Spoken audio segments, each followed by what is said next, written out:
Myself and you all.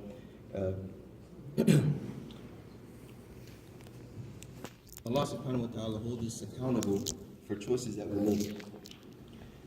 And that is what has distinguished us from all other forms of creation. That Allah has given us the instrument of making a choice, understanding what is right and what is wrong, and being able to make that choice of choosing one or the other. Whether we know it is wrong or not, we still make that choice. And this is what is not present within animals and other forms of creation. And as we see human beings, all forms of human beings want to cling to something or trust in something. And a lot of times it's something that is greater than themselves. And if we manifest that in different ways, so you see some people, they may cross their fingers before they go into a test or before they go into some event to where they want what they believe will be good fortune for them, or they'll get a 4-leaf clover. They will take something, whether it's something that they learned and acquired through their culture or through their past history or from a friend or from a television, on what can help them get what they want. And we see that throughout the times, people have taken different means. As somebody says, you saw people that say, knock on wood.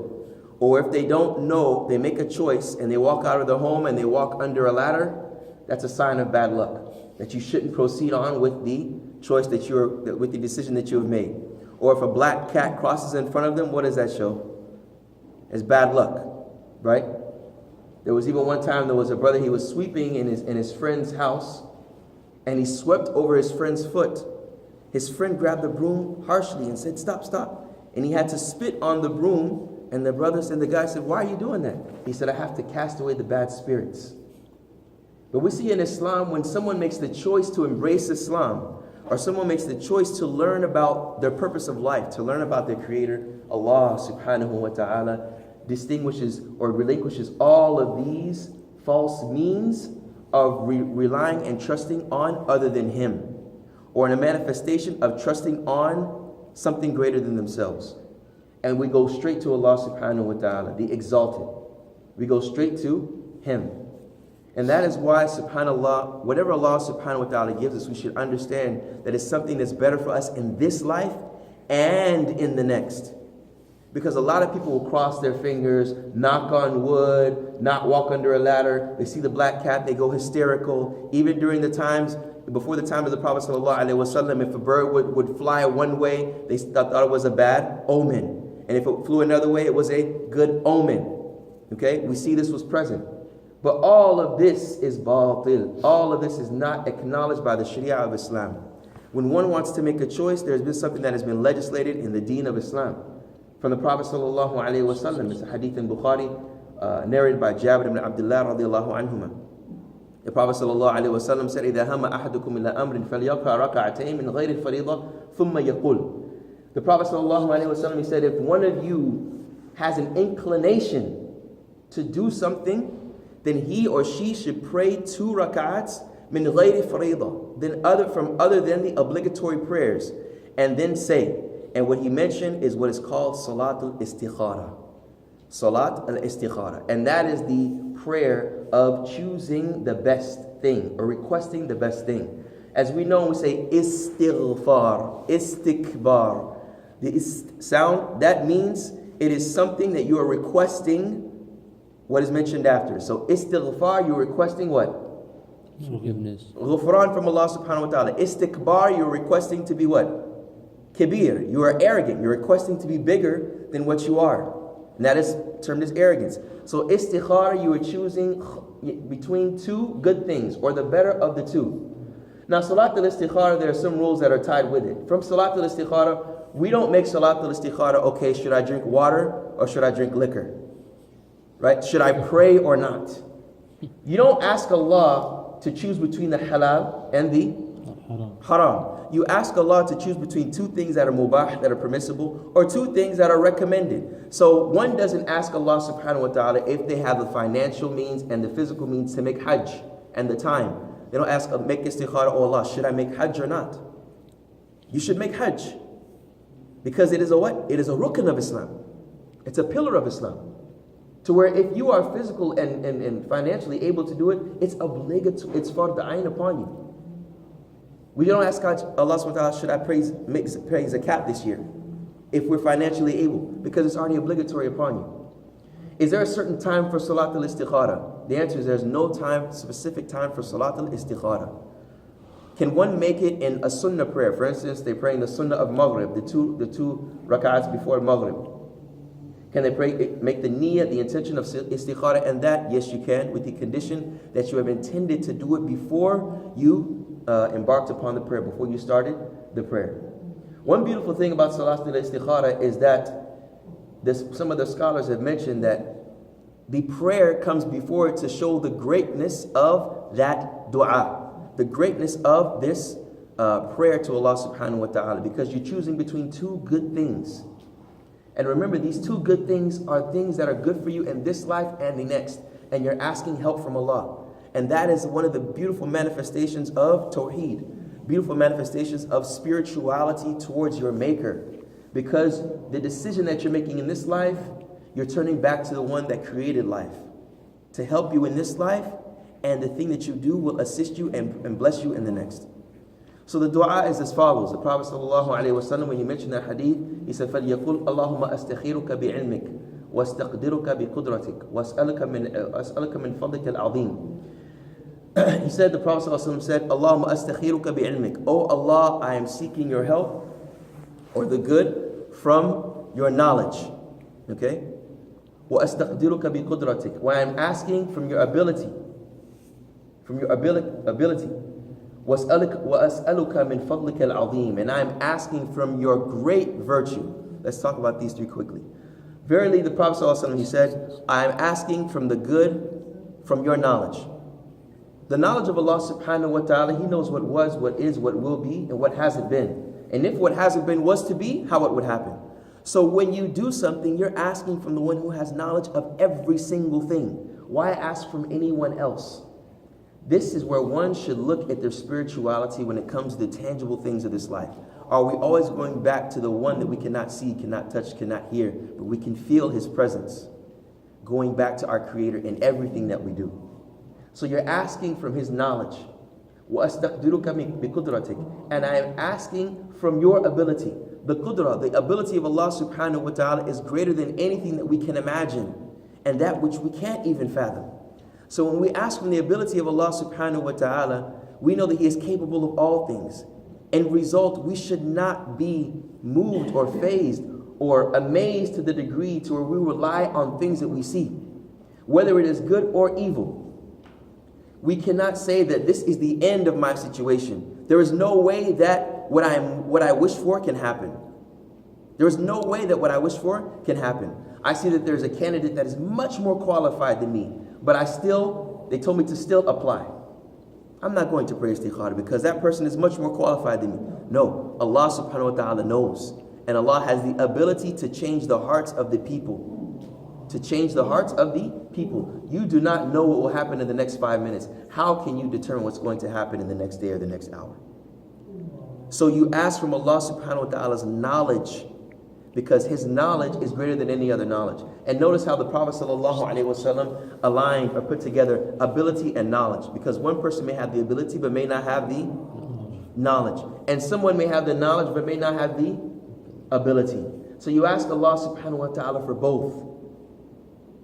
وَأَسْأَلُكَ مِنْ فَضْلِكَ الْعَظِيمِ. And then you ask Him, and I ask from you from your virtue, your great virtue.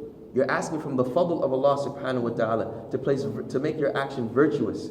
And you know that He is the only one that is able to, because of His knowledge, His complete and endless knowledge and complete and endless ability. You're asking Him because of those two things are virtuous, therefore you're asking from His great virtue.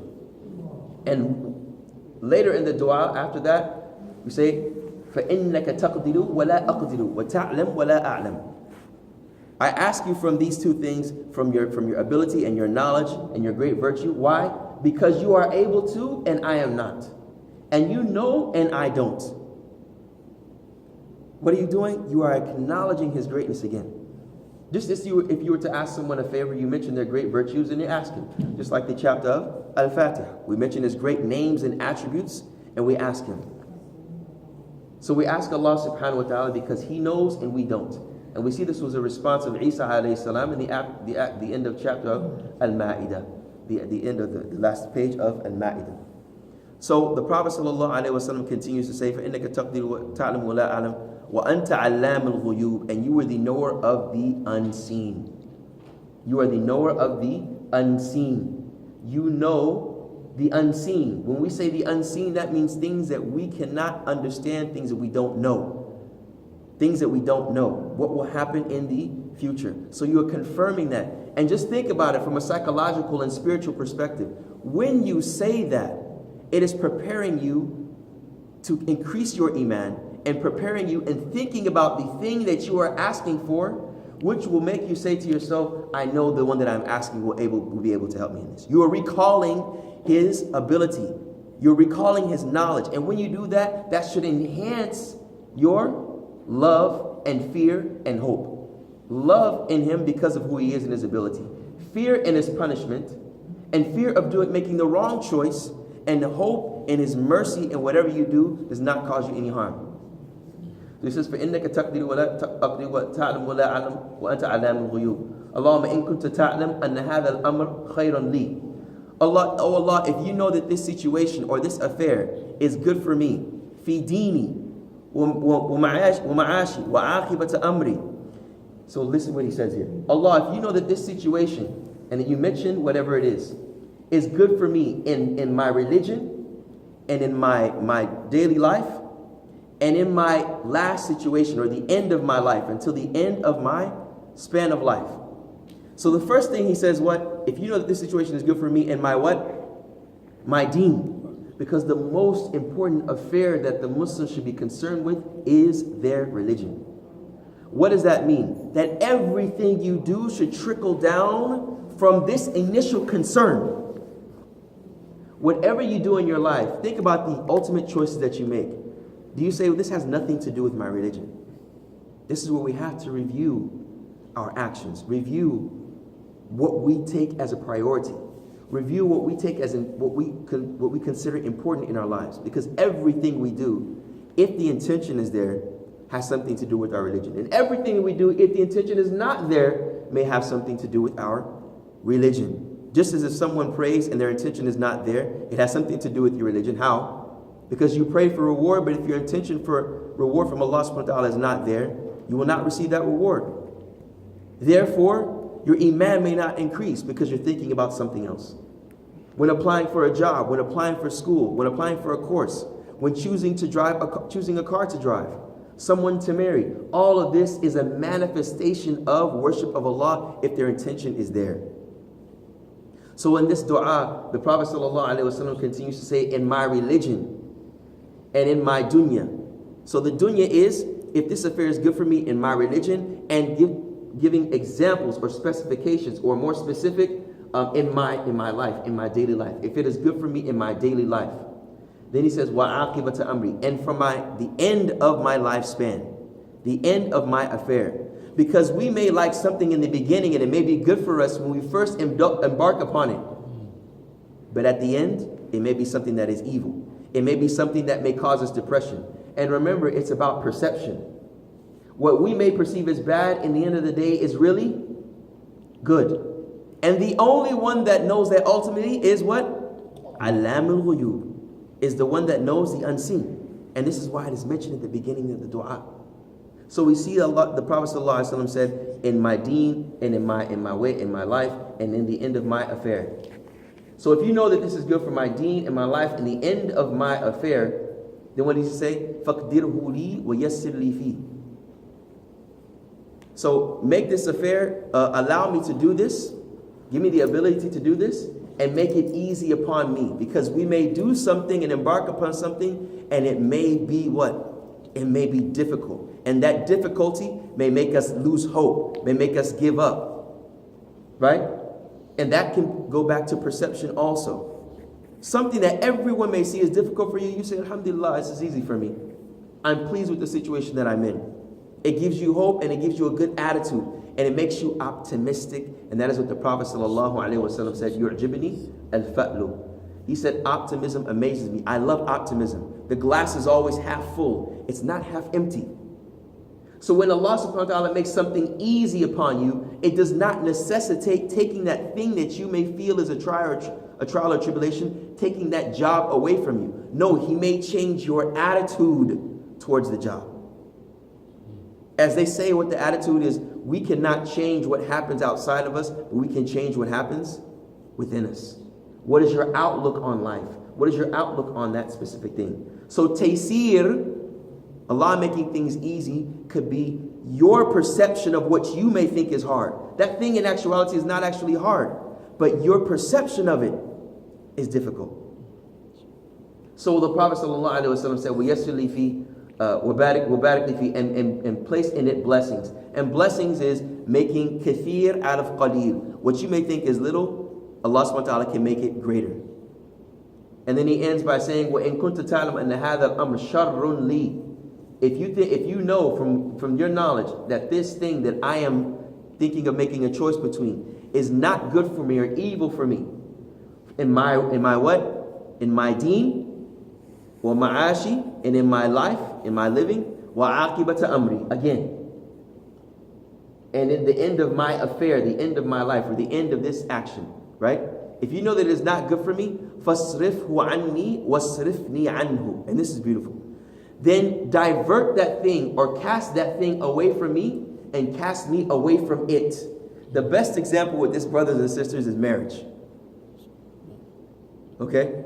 Because here you say, if this thing is not good for me, then divert it away from me. This sister that I was so hooked on, or this brother, or this one that I want to be my son-in-law, it turns out, if with your knowledge, it doesn't work out, take it away from me. Take him away from me. Cause him to travel somewhere else. Or leave. وَاصْرِفْنِي عَنْهُ. And divert me away from it. Because that thing that we did not receive due to His ultimate knowledge, what may happen? We still may be connected to it. Even when you choose your phone. When you choose your phone. If you lose your phone for 1 hour, you think your phone is lost. Well, I want to see your attitude towards people. If you lose your phone, okay? So this is a beautiful separation. Divert this away from me and divert me away from it. Do not let my heart be attached to it to the degree to where it will make me upset and lose my character. وَاجْعَلْهُ خَيْرًا لِي, and make it better for me, and make this affair better for me. And that's how the Prophet ﷺ ends the dua. فَاصْرِفْنِي عَنْهُ فَاصْرِفُ عَنِّي وَاصْرِفْنِي عَنْهُ وَاقْدِرْهُ خَيْرًا لِي حَيْثُمَا كُنْتَ. Now, وَكَمَا قَالَ صَلَّى اللَّهُ عَلَيْهِ وَسَلَّمَ is the last part, I can't remember it at the moment. But in this dua, we see this dua is comprehensive, that Allah subhanahu wa ta'ala is mentioning all of the Prophet ﷺ is mentioning a virtuous name of Allah subhanahu wa ta'ala, an attribute actually, the knowledge and ability, and the exemplification of this knowledge and ability in your life, in your religion, ultimately in your life, and in the end of your affairs. And to make you someone that is more connected to Him, because you are saying, take this away from it and take me away from that. Take me away from that thing that I may be connected to. And this ultimately brings one back to Allah subhanahu wa ta'ala, being that they only connect to Him because this dua is asking Allah to bless you to make the right choice. And ending with, a lot of people may ask, well, Salatul Istikhara, how do I know that this is the right thing for me to choose? One is just aware of the things that happen in their life. If it comes to marriage, they're aware of certain things that may come up. There may be a certain characteristic or mannerism from that person that you may have never liked, and you see this may be a sign from Allah subhanahu wa ta'ala. It is okay for you to make istikhara more than once, as this was done by one of the companions. It is okay for you to make istikhara more than once, and to look and see what are the certain signs that would allow you to make more of an educated decision. So again, Salatul Istikhara. Quick question. Yeah, go ahead. Is it better to make the dua during your 2 rakat salah or right after? Some scholars mention that when you're saying At-Tahiyyatu lillahi wa salawatu wa tayyibatu, right before taslim, you make this dua. And many of them mention that it is after the prayer, after you say Assalamu alaikum wa rahmatullahi wa barakatuh. Because the Prophet sallallahu alaihi wasallam said, إِذَا هَمَّ أَحَدُكُمْ إِلَى أَمْرٍ فَيَقْرَأَ رَكْعَتَيْنِ غَيْرِ الْفَرِيضَةِ ثُمَّ يَقُولُ. So the Prophet sallallahu alaihi wasallam said, if any of you have an inclination to a thing, and he or she should make the 2 rak'ats, and then from other than the obligatory prayers, and then say. So this and then would necessitate, or it implies that it is after the prayer. After the prayer. If someone is in a rush and it's in awqat al-nahi, it's in the times of prohibited prayer, and they need to make the decision quickly, it's okay for them to do so. It's okay for them to make the dua without making the prayer. And if someone is not able to make the prayer, they're at a public place or something, you can still make the dua and ask Allah subhanahu wa ta'ala from his virtue. Any other questions? We ask Allah subhanahu wa ta'ala to make us of those who constantly turn to Him. And when looking at affairs in our life, turn back to Him in this beautiful dua, the salat al-istikhara, and to recognize the greatness of Islam, being that it does provide solutions for us from this life and in the next. ربنا آتنا في الدنيا حسنة وفي الآخرة حسنة وقنا عذاب النار ربنا لا تزغ قلوبنا بعد إذ هديتنا وهب لنا من لدنك رحمة وصلى الله وسلم وبارك على نبينا محمد وعلى آله وصحبه أجمعين وجزاكم الله خيرا. Jazakallah.